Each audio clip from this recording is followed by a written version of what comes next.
Memang benar Peggy bebas, tapi bebasnya itu bebas perkara pra-peradilan.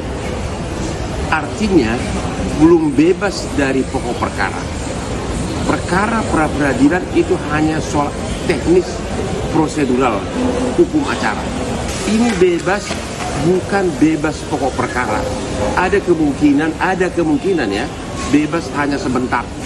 Habis itu penyidik mulai lagi dengan mengikuti prosedur yang benar.